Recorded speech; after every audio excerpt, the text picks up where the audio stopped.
are talking about our tracking, starting Q2 strong. So last week we kind of dove in and talked about how to reevaluate, review, kind of set yourself up for success moving into our second quarter, because we are wrapping up the beginning of the first quarter. Or if you're doing like a 12-week year, which is what I recommend doing, assuming that you're running up at the end of your first 12 weeks, just how to evaluate kind of where you are at. And then I had mentioned this tracking template that I have, and kind of your planning spreadsheet. So we decided this week we would dive in to this spreadsheet. So that's what we're doing today. I'm going to share it with you in the chat box. So if you want it, you now have a copy of it. All you have to do is click on that link and save a copy to your own Google Drive, and then it'll let you edit this form. So if you want to edit it, that's how you do it. There are several tabbies on this form, from tracking of goals to lead generation tracking, values, dream life form, economic model, and your growth plan, along with a 411. I would recommend starting with the tab that says values. If you have yet to define your values, I would recommend starting there. And if you want to know how to go about doing that, it's like a whole lesson in itself, of how to dive into your values. And if you're like, Amy, I know what my values are, like honesty and integrity. No, we're talking more in depth than that. So these are kind of like, when we think about finances, what comes to mind? And it's things oftentimes like security, or for me, it's like the vehicle to reach my dreams and different things like that. So you want to go in there and kind of define those values. There's a whole process to it. If you go to my YouTube channel, you can and search values, you should be able to pull up that training that's done. I've done it a couple different times, showing you how to dive into that. Because here's what happens. When we take our goals and we make them in alignment with our values, instead of just working to pay bills, you will find that you actually are more motivated to get out of bed in the morning. You're more excited about what it is that you're doing, and that you'll stick to it when times get tough. Okay.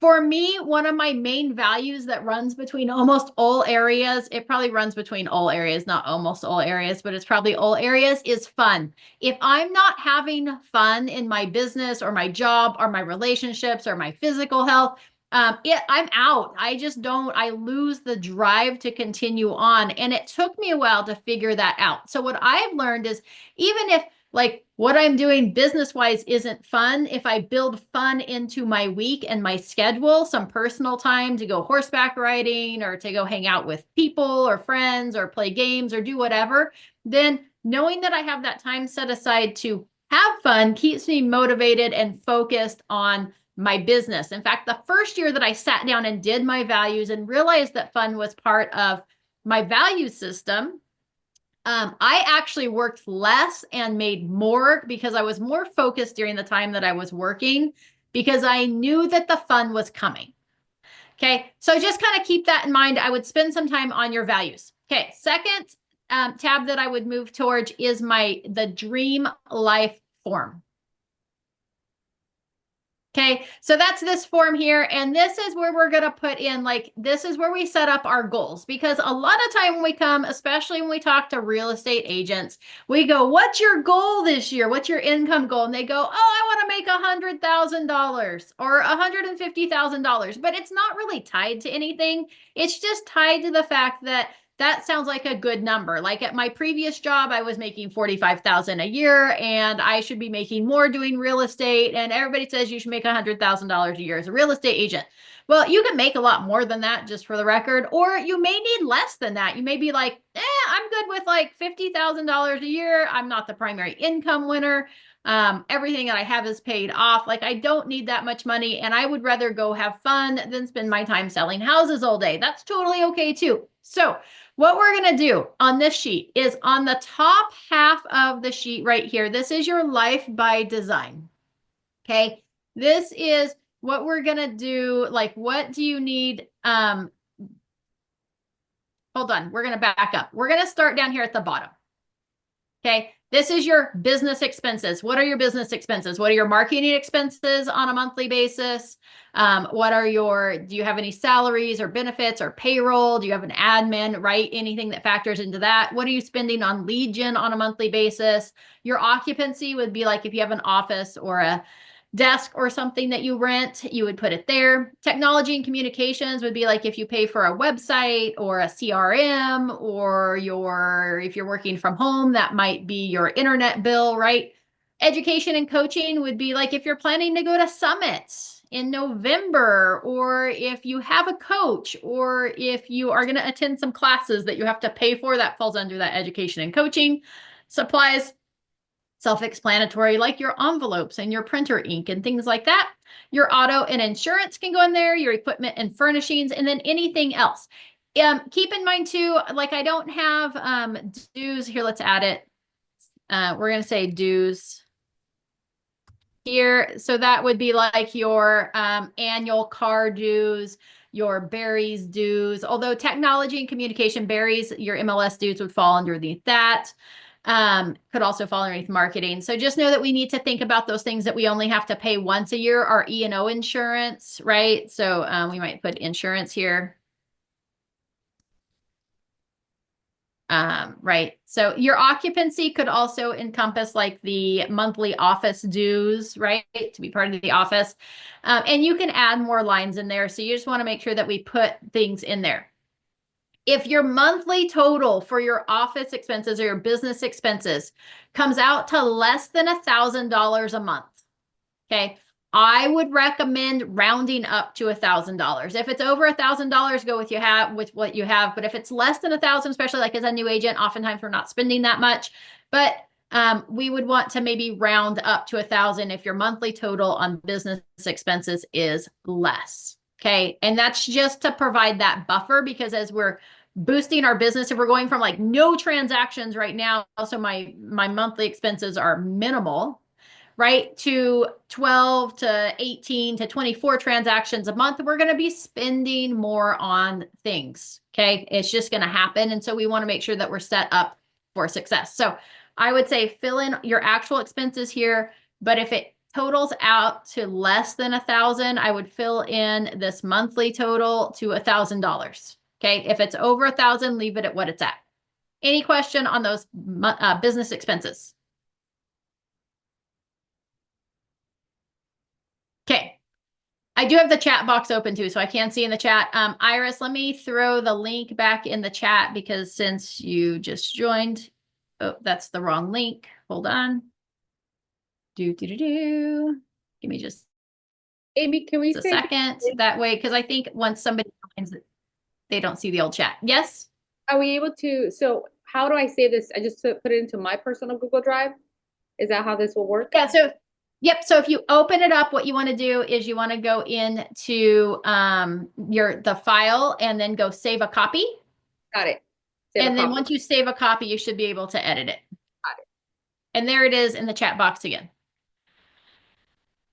All right, then next, so we're going to start with business expenses. Then you're going to go up to your personal expenses. So these are like our survival expenses. What do we have going on already that needs to get paid for on a monthly basis? Groceries, household items, utilities, your mortgage, rent, pet expenses. For me, I've got like horse food on there, right? So all those things. You may have children, so you may have like kid expenses or private school expenses or sports, or you may belong to a gym, right? So whatever those reoccurring monthly expenses are, make sure your insurance is on there as well.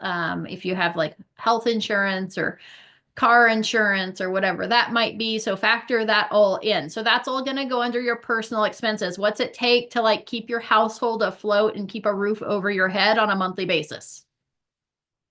Okay.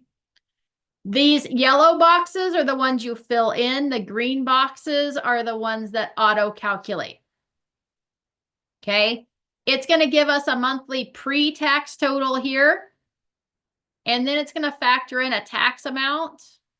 Okay. And then it's going to give us the total per year based on like we have to pay taxes on this money. Our business expenses, it just gives us a total because we don't pay taxes on our business expenses. Those are write-offs. Okay, so those count against, so we don't have to worry about that. All right, after you fill out, so we're gonna start with business expenses, move up to personal expenses, and then this last box up here is going to be our dream life. What else do we want to accomplish this year? Okay, at the bottom of this box, it says here, what's our tax rate? Okay, so what's your tax rate? Because remember, when we get paid commissions, we don't pay taxes out of our commissions. So we need to be setting that aside that money. I would recommend it's going to be somewhere between 25 and 35%, okay, of each check. And because that's going to factor back into those living expenses, that's where it's pulling that number from. All right. Now, before we get into the descriptions and stuff, I'm going to also bump up. If like I spent several years of my life, well, the last, I don't know, 10 years of my life, following, Dave Ramsey, Financial Peace University, and he talks about making sure that you're putting like 15% of your income into retirement or giving 10% of your income. So if you have things in your income that are going to come in that you want to set aside that are going to be percentage based, okay, percentage based, I add those in to my tax rate, just so you know, because that's the easiest way to calculate it out. So if I was going to say, do like retirement at 15%, and I was saying my tax rate's 25%, I would take 25 plus 15, and I would bump this to 40%. Okay, so that way that it calculates that retirement savings in. So I hope that made sense to everybody. But if you have something that you do charitable giving or something at 10% of your income, you could add that into your tax rate so that it calculates everything out appropriately for you, because that comes off the top. All right. In the rest of this box up here, you're going to think about and dream a little bit about, gosh, if I had some extra money this year, what would I want to do? Would it be like a vacation? Right? Would it be maybe you've got some credit card debt or something? Maybe you want to pay off debt. Maybe you just would like to get a new wardrobe, right? New clothes, right? Who knows? Maybe that's not factored into your regular monthly budget. Maybe your house needs a new roof, right? So what are those things that you would like to do? Like, what's your life by design? Why we're not working? I mean, ultimately we're working to keep a roof over our head, but we should be working for more than that. And so who knows what that could be? It's going to be a little bit different for everyone. Maybe it's so you can pay off your mortgage early, right? So that you can be debt free, whatever that might be. So you're going to take that in here, and then you can put in either like the monthly amount or the optional amount or the annual amount. So if you're like, man, I'd like to go on vacation this year, I'd like to go to Hawaii with my husband, and that's going to be like $5,000. Okay, right? We would just fill that in there. Or maybe I would like to pay off debt. I've got like $30,000 in credit card debt or revolving debt that I'd like to get paid off. But this year, if I just paid off 15,000 of it, if I just got halfway there, I'd be super happy, right? So now notice here, we're putting in numbers, and then it's going to add those numbers up here. It's going to add in that tax rate. Okay, so that's what it's doing here. It's adding in the tax rate. There. So anyways, that's how this section works. So we have our business expenses, right? Those that we have to pay to do business because we are a business owner. So we have business expenses. We have our personal expenses to keep a roof over our head and food in our bellies, right? What do we have to pay on a monthly basis? And it could be, you know, in your personal expenses, it could be too that I get my hair done every 6 weeks, right? So don't forget about things like that. And maybe like we don't necessarily pay for auto repairs on a monthly basis, but we may want to put in a line item there for like auto repairs or house maintenance or whatever. That could all fall under your personal expenses as well. And then what are those things that would make your life better? What are those things that like life by design? What would we want to do, or what do we need to do? What are those big ticket items, things that like if we didn't do them, it would be okay, but man, it would sure be nice. Okay, we're going to add those in here. So just for the example here, I'm going to come in and add a grocery number per month. I'm going to say I spend $200 per week. So, oops, that's right. $800 per month on groceries. Maybe my mortgage is $3,200 a month, right? Whatever that is. So it's going to add that in. Again, it adds back into the tax and gives us an annual total. So we've got that total, right? And then business expenses, I'm just going to plug one in here at 1,000. All right. So there we go. Okay.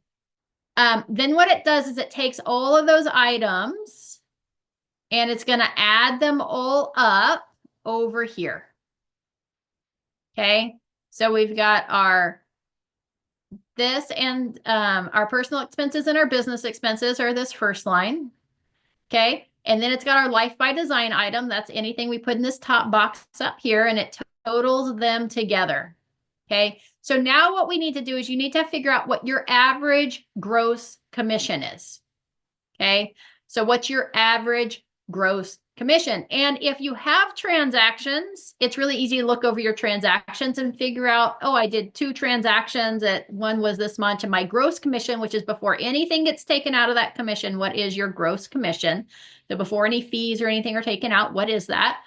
And then if you've closed 3 transactions, you would total up that commission for each transaction, divide it by 3.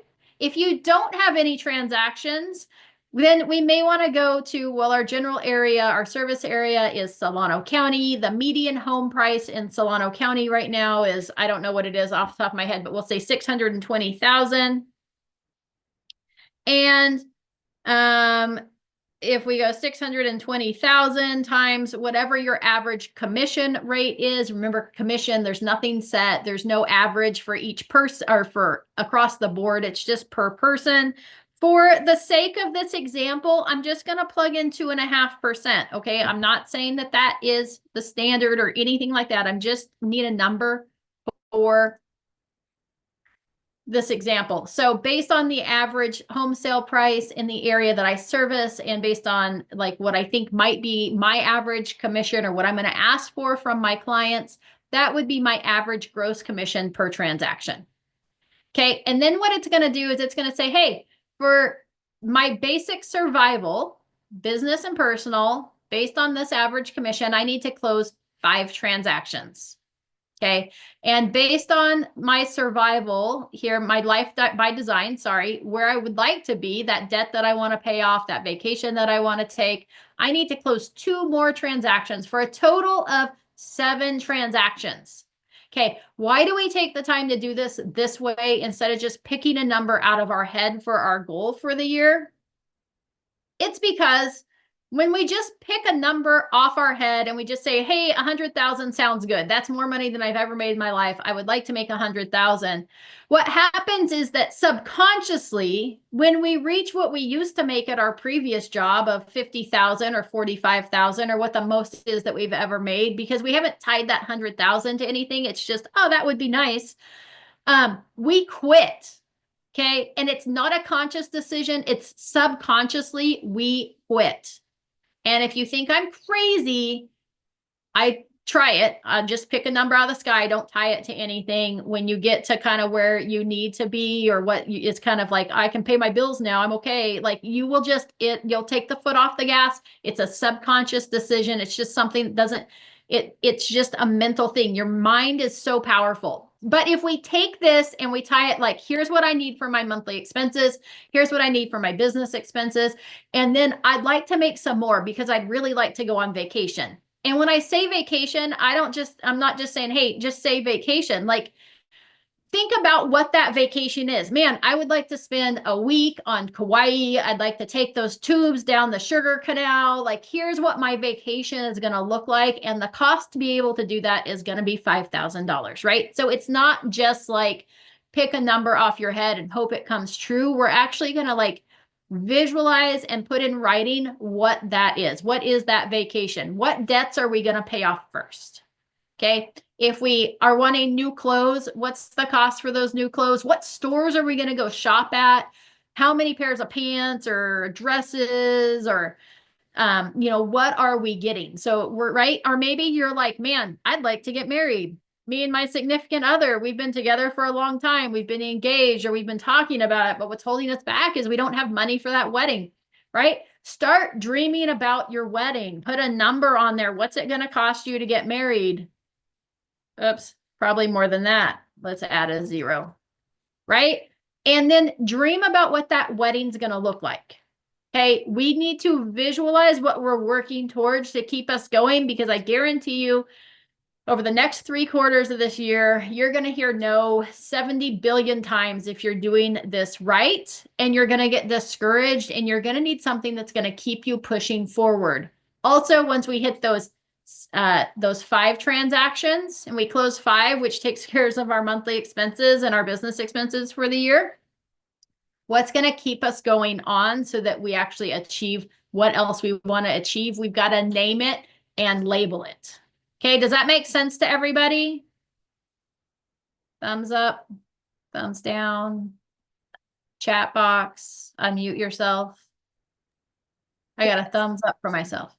Yes, Susan? Yes. Susanna? Fabulous. All right, so we want to tie it to something specific. All right, then what we're going to do is, once we've taken time to fill out this sheet, we filled in those yellow boxes, is we're going to hop over to our economic model tabby. Okay. Here it's going to transfer over that number from the previous sheet. Okay, so it pulled over this 129,333, which is the income needed plus tax money. Okay, so it's factoring back in tax money. Then we're just trying to get back over there. So it's going to factor that in. Now, for some, this form, I'm going to tell you what to put in here. For others, you can like go back through your history and actually do the math. So your cost of sale is, so what gets factored into cost of sale are items that you only pay at time of closing. Okay, so they basically, these are the things that come out of your commission.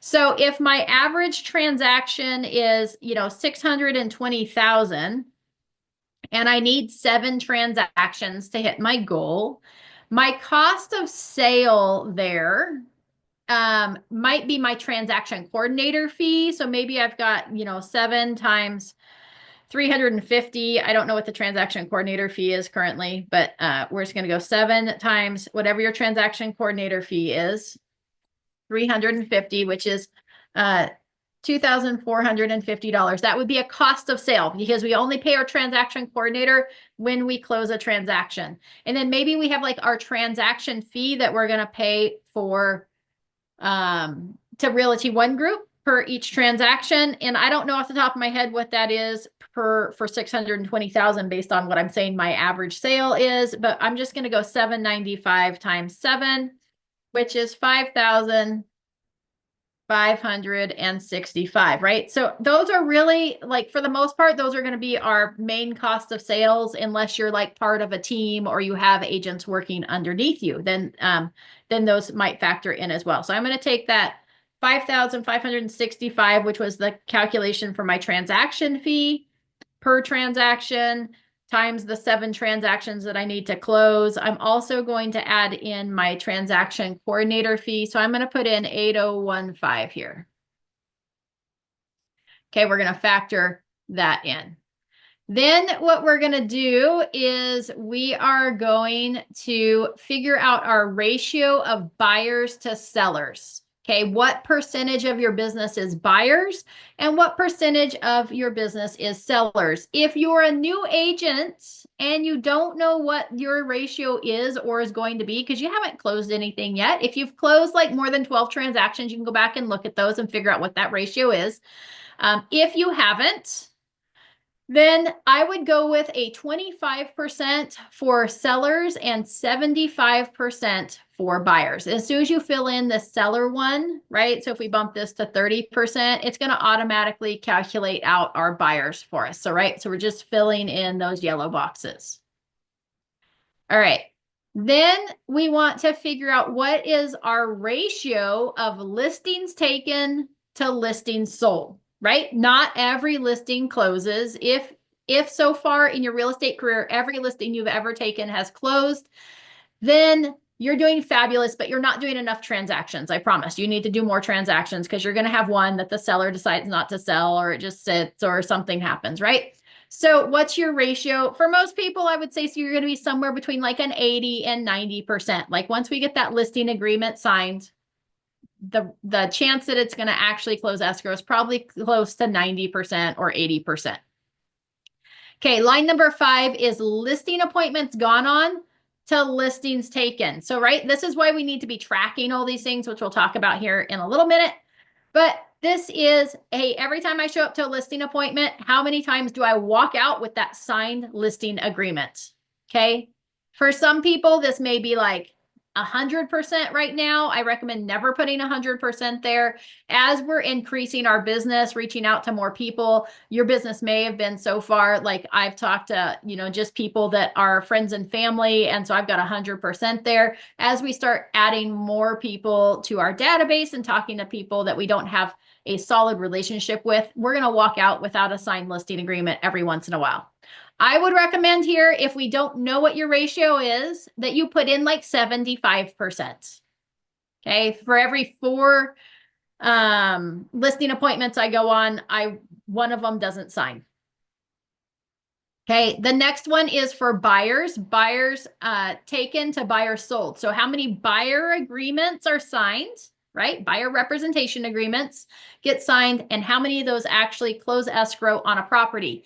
This one's probably going to be a little less than what our listings taken to listings sold is, right? It's more likely that we're going to get a signed listing agreement. That's going to get closed, where we've got buyers that they experience, job loss, they can't find a house, they get priced out of the market, right? So buyer agreements signed to actual closings is probably going to be somewhere between 75 and 80%.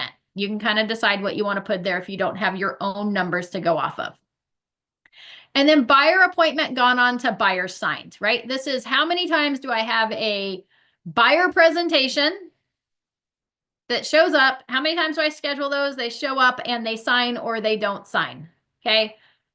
This might be somewhere between, 80% as well. I think it's more likely that a buyer signs a buyer broker agreement than a seller signs a listing agreement on an appointment if you don't have a lot of experience there, right? I just think that buyers are more willing to sign. So you could put anywhere, if you don't have your own numbers, somewhere between like 75 and 80% there as well. Line 8 is, what is your average sales price for sellers? So for your listings, what is your average sales price? If you don't have one, I would look up just what the average price, or your average sales price is in the area in which you do business, and plug in that number. And I may, like, if it was like 650,000, I'd probably pare it down just a little bit, just to leave yourself that buffer room. I'd rather be safe than sorry. And then the same thing here, like, what is your average sales price for the buyers that you've closed? And in case you forgot how to do average, we're just going to take the number of buyers that we closed, what the sales prices were. So if there was 5 buyers, we're going to add up all 5 sale prices and then divide that by 5. That gives us our average sales price. If you don't have any transactions yet, or you don't know what your average sales price is, or you haven't really closed enough to really have an average, just look up the average for the area in which you do business and plug in that number. Okay. The next one is, what is your average commission for a listing, and what is your average commission for a buyer transaction? Again, these are all negotiable between the brokerage and the clients. There's nothing set in stone.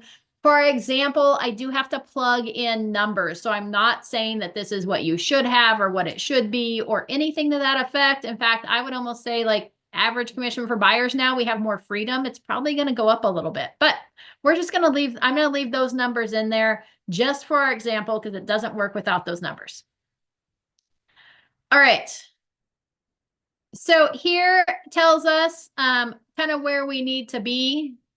Okay, it's going to drop down here, and this is going to say, hey, our percentage of business here is sellers. Okay, 25% is sellers, which means that out of my gross income, I need to make $32,333 from my listing transactions with the average commission rate that I inputted. it's going to calculate that out that my total listings sold needs to be 2.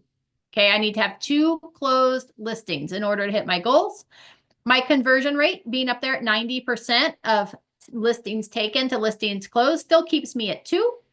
And it also means that I need to go on at least 3 total listing appointments in order to get those 2 signed agreements, to get those 2 closed sales. Does that make sense to everybody? It's doing the math for you. Okay. It's going to do the same thing for your buyers. If 75% of my business comes from buyers, then of my income that I need, 97,000 of that needs to come from buyers. With the average commission on there, the sold volume needs to be this, which is going to calculate based on the average sales price, 6 total buyers. Okay. So buyers sold, I need to have 6 closed transactions in order to hit my goals and 2 closed sellers to hit my goals. My conversion rate, I said, was 80%, which means that I actually need to get 8 buyer agreements signed this year in order to hit my goal of 6 closed sales, because some of those buyers are going to bail on me.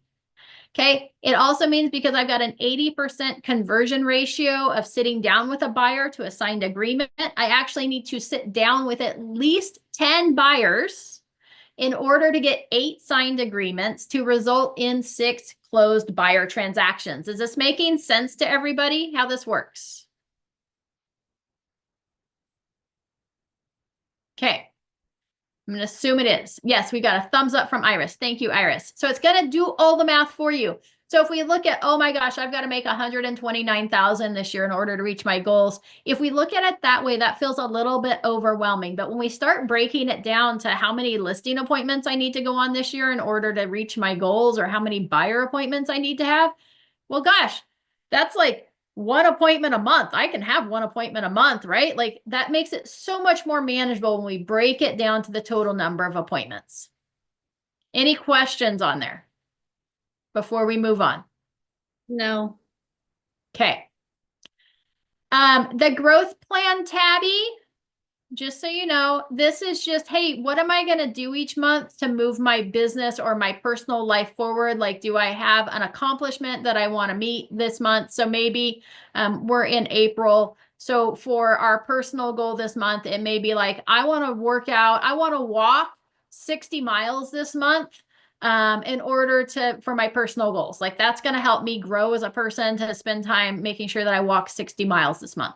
Or for your professional, it might mean that, gosh, I've been looking at getting certified as a military real estate expert. So I'm going to look into getting that military certification, right? For November, it might be, gosh, I'm going to go for professional. I'm going to go to Summit, right? So whatever that might be, that just helps you like fill in like a single goal per month that's going to help you move forward in both personal and professional. So that's what that tabby's there for.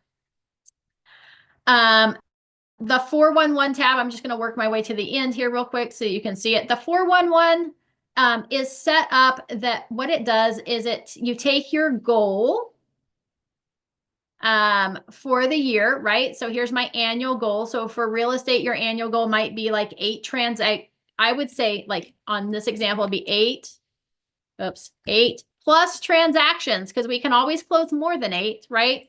Resulting in at least 120, we're just going to round up 130,000 in gross commission income. And we're going to say 130,000. Oops, hold on. I used the arrows instead of. We're going to go 130,000 plus in gross commission income, right? That might be my professional annual goal, which means that for the month of, we're going to update this for the month of, so every month you would come in here and update this. I need to update the entire thing though. Of April 2023. Well, let's see. I don't know why I just put 2023 there. Probably because it was already there. Hold on. 2025. All right. So for my goal for April 2025 is if I I didn't have any transactions closed in the first quarter, so I've got to make this all in the second quarter, all 130,000. I've got to get those 8 closings.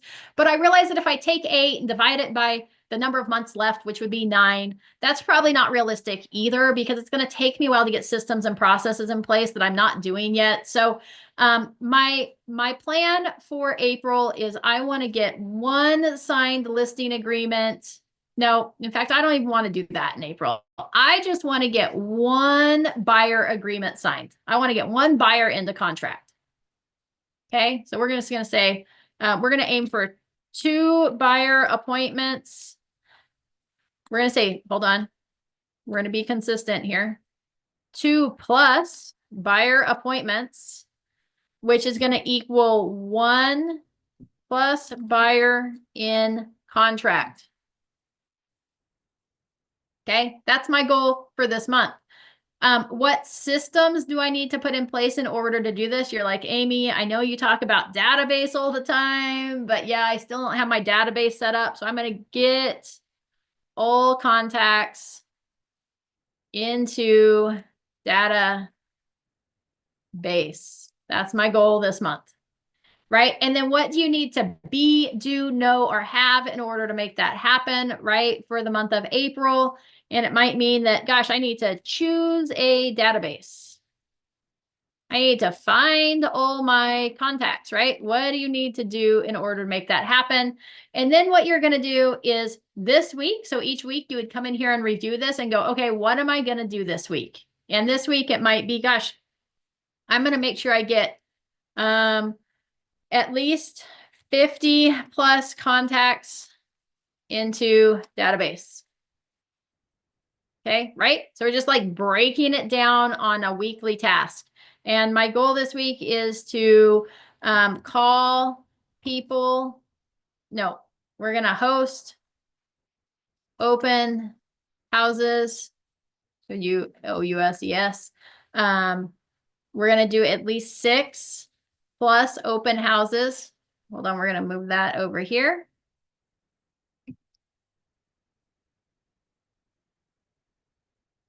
To get to, oh, sorry, this is this week. Sorry, I apologize. We're going to host 1 open house this week to get 1 buyer appointment. That's my goal. Okay, are we seeing how this works? And then each week you're going to come in here and review this and go, what did I do? What did I not do? How did it go? Right? So we're going to track those week's activities. Now, so that we talked about the values form. We talked about the dream life form, the economic model, the growth plan, and the 411. So now we're going to kick over here to the goal tracking spreadsheet.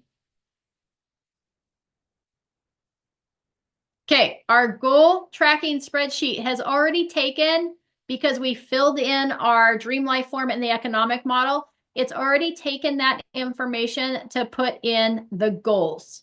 Okay, so it's got your goals already in here. Okay, you probably need to come in here and update the months so that it would start with like, this would start with April here probably. So we're going to go March. I don't know that it'll automatically update, but we can pretend. All right, so that'd be March and then April, right? So you may need to update the months and then also update the dates here. Okay, this date is usually like Monday's date. Okay, or it could be Friday's date. So whenever you're going to update this, you should update that date accordingly. And then it should end. It's like some of these have 5 slots so that it finishes off with the end of the month. So even if the end of the month rolls into a middle of the week, we still want to track it by month instead of by week. Okay, you're going to fill in each week. You're going to come in here and you're going to fill in these yellow lines. So if this was, let's see here, hold on just a second. This Friday, today's the 3rd. So we're going to go with 4/4/2024, 25. I can't figure out what year it is. It should update most of those. All right. So at the end of the week this week, I'm going to be like, how many appointments did I have? These are going to be both buyer and seller appointments. Did I have any or not? And you're going to be like, no, it's Thursday, Amy. I didn't have any appointments this week. So we're just going to be honest and put in a 0 there. Okay. Then we come over here to how many agreements did we get signed? Right. And it might be that we had an appointment last week and the buyer decided this week that they want to sign, or the listing decided this week that they wanted to hire us and got us signed. So maybe we have one this week. Okay. And then we're going to go over here to keep on going. If I go this way, it should scroll, right? So how many agreements did you get signed? The next one is how many closings did you have? Did you have any transactions closed this week, right? And we're just going to put in that number there. The next one is your GCI, or your gross commission income. This is both buyers and sellers. So how did you have any closings this week? And if you did, what was the gross commission income? And remember that gross commission income is going to be the total income to Realty One Group Fox from that transaction, the gross, before we pay out any fees or anything. Okay, that's going to go in there. And then that's going to keep you in line with where you should be based on your goals. So each week you're going to come in here at the end of the week and you're going to fill in those line items.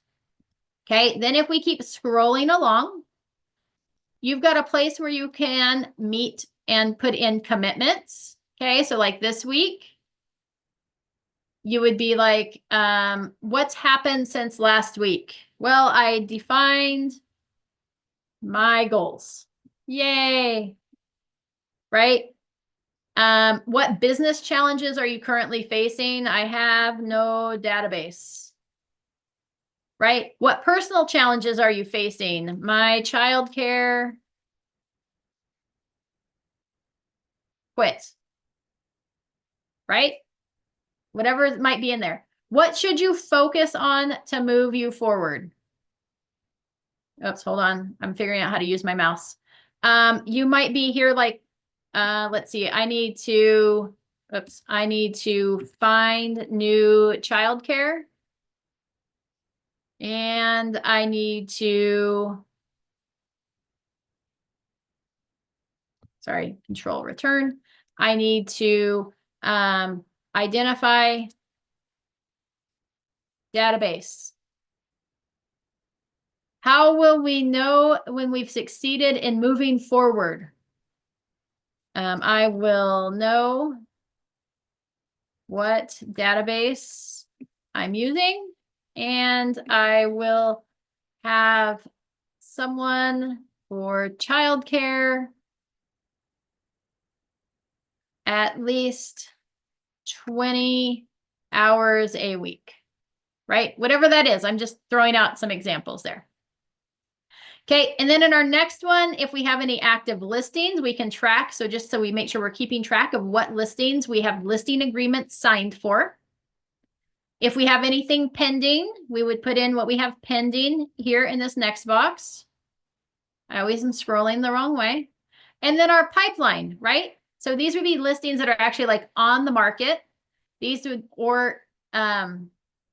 these would be pending, what's actually in contract, both buyers and sellers.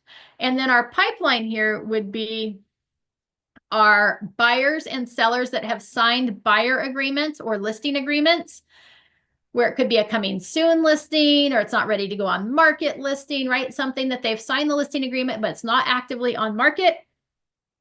Or our buyers that have signed buyer representation agreements that are currently looking for homes or preparing to look for homes that aren't actually in contract. This way we're keeping track of everything we've got going on and we know what we have. Okay. And then each week we're going to come back and we're going to reevaluate that. So here I'm going to take these. I'm going to go copy. Right. And then my commitments from last week were find new childcare. This, I'm going to have to come in here and tweak this a little bit so that it automatically adjusts, and identify a new database. And then you're going to go, how did my go on my commitments, right? And these could be your commitments from your 411. We could just track it on here. It's the same idea, right? So how did we do on that? Did I find new childcare? Right? Success was I've got somebody covering 20 hours of childcare for me. And did I identify a database? How did I do, right? So each week you're going to check in with yourself. You're going to be honest with yourself. You're going to follow up, and then you're going to fill in those numbers so that you're tracking according to your goal. All right. Any questions on this spreadsheet? Not now. A lot Okay. to take in. A lot to take in. The next spreadsheet, I agree, it's a lot to take in.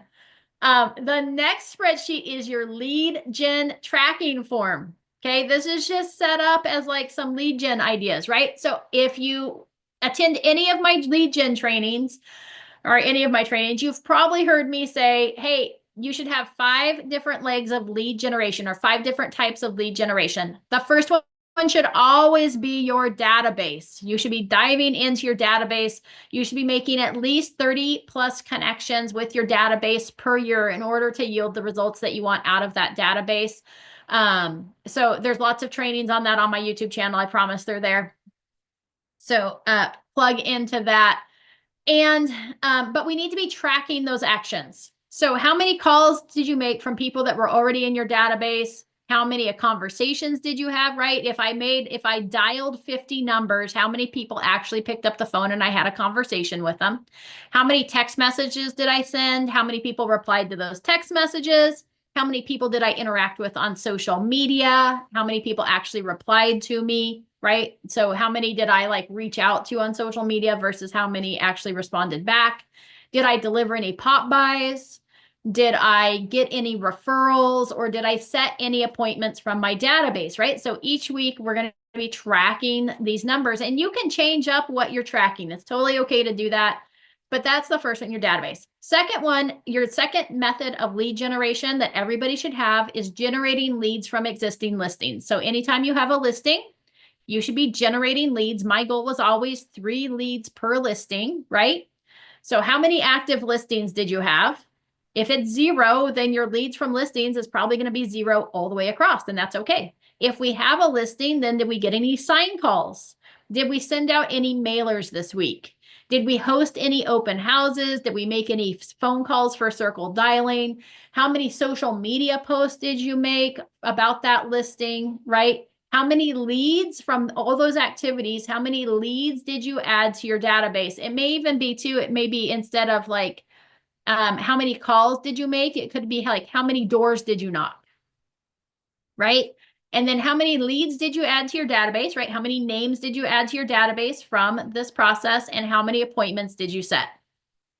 Now we know from appointment set, we know that when we go to our goal tracking spreadsheet, that's where we're actually tracking how many appointments were held. So we can figure out what that conversion ratio is between appointments set and appointments held.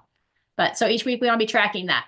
And then I just threw in a couple other ideas of lead generation methods. These are not what you should or have to do. These were just some ideas and some things that you might be tracking if these were your methods of lead generation. So like for open houses, if that's one of your primary sources of lead gen, how many open houses hours did you have this week, right? How many hours were you inside of an open house? How many doors did you knock? How many number of doors open? Like how many people did you actually talk to? How many social media posts did you make for that open house process? How many of leads did you add to your database and how many appointments were set, right? Social media would be how many comments did you make? How many reactions did you get? How many direct messages did you send? How many posts did you make? How many of leads did you add to your database? And how many appointments did you set? Notice the last 2 are always leads added to database and appointment set. And again, you don't have to do social media. You don't have to do open houses. You might be doing business to business referrals. So then it would be, you know, like how many businesses did I connect with this week? How many referrals did they send me, right?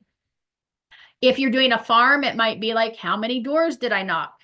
How many doors actually open? Because now I know that if I knock on 50 doors, my average conversion ratio of doors knocked to doors opened is 10% or 20%, right? How many mailers did I send out?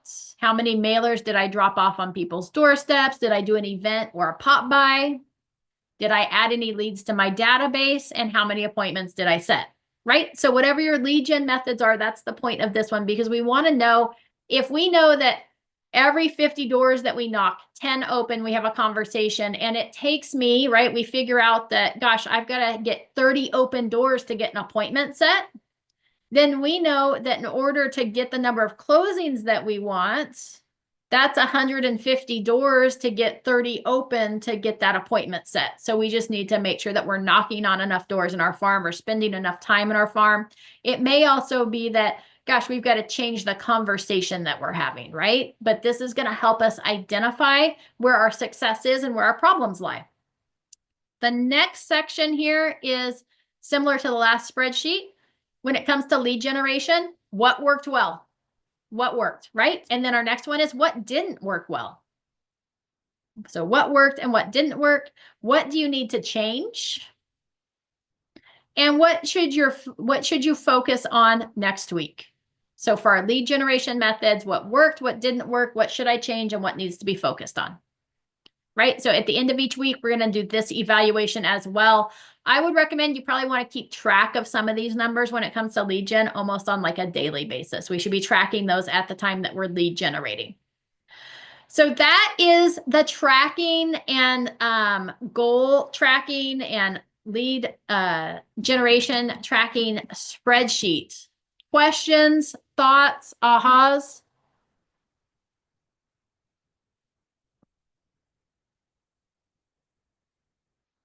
Is it helpful? Yes. I would say yes, but we just have to kind of go through it, and it's a little scary to put those numbers in. It's a little scary to put the number because then you're committing to something, right? You're going to Yes. hold yourself accountable to your numbers. Yes. Yes, absolutely. All right, fabulous. Well, if you didn't, let me go ahead and throw it back in case somebody else joined after and you didn't see that I stuck the link in there. Oh, that's not going to be it. Let me repost the link here. I'm going to hit share. Copy link. And throw that in the chat box. So in case you didn't get it before, you've got it now. If you guys need any help with this or questions, just reach out and holler. I'm happy to do so. Or if you want me to review it once you've kind of got it set up, I'm happy to jump on a call with you as well. So just holler. But otherwise, thanks for joining me today. Next week, we have our second Monday of the month is going to always be, I think, let me double check though. I'm fairly certain that it's open Q&A. So let me just double check. I should have somewhere. Hold on. My pages are currently out of control. Okay, yes. So the second Monday of every month, the first Monday of the month, no, this is the first Monday of the month, next Monday. So the first Monday of every month is going to be open Q&A. So I will stay on as long as there are questions, but if nobody hops on, I will stay on for 30 minutes. So I'll be here from 9 to 9:30 for sure, in case somebody wants to hop on during that time and ask me questions. And it's totally open forum. So it might be forms related questions. It could be lead generation questions. You might want to hop on and ask me questions about the spreadsheet we just covered. You might want to hop on and be like, Amy, like, how do I handle this in a transaction? I don't really care. It's just open Q&A. Like, you could think of it as Stump Amy. Like, let's find a question and that she doesn't have an answer for. I'm totally good with that too. So that's going to be moving forward the first Monday of every month. Our 9 o'clock training is just going to be open Q&A. And again, I'll stay on. If nobody's on, I'll stay on for 30 minutes. If people are on and asking questions, I will stay on as long as you have questions to ask. The last Monday of every month is our car forms training. So make sure you mark those two specifically. And then next Thursday, so next Monday, open Q&A. Next Thursday, I'm going to go over and do just a berries update overview. So I'm going to walk you through the new berries system in case you haven't hopped on any of their webinars. In case you log in there, you feel a little bit lost. Like I was trying to find where Cloud CMA went on there and how to hop back and forth, and I got a little confused. So I've got a basic understanding of it now. So if you want to hop onto that, we'll just kind of walk through berries and get familiar with the new updates that have been done. That will be next Thursday. I have a question regarding berries since you just touched on that. Are we going to be able to go back and do what we're doing now, where you could go with the old school way? You know how they have that little link where it says view, whatever they call it, the old form? Is that going to stay on or is that going to go away? My guess is that will go away. Okay, because that's why I've been ignoring it. So I guess I'll get on that. Don't ignore it. So for a while, right, it was like, try the new system, but we're in the old system. Now we got the new system. We got the little button that's like, use the legacy version. Take me Yes. back. Um, Okay. Once you get familiar with the new system, most of it still functions just like the old system did with the difference of kind of the grid format. But I think once you see and get familiar with that grid format and how it works and where to find things, I think you'll feel more comfortable with the updates. It's not that much, it looks different, but it's really not that much different. So I'll show you kind of where to find things and such. Cool. Thank you. Absolutely. All right. I will see you all on Monday for open Q&A. If you guys need anything, holler. Bye. Thanks. Bye. You're welcome. Bye. Thank you. You're welcome.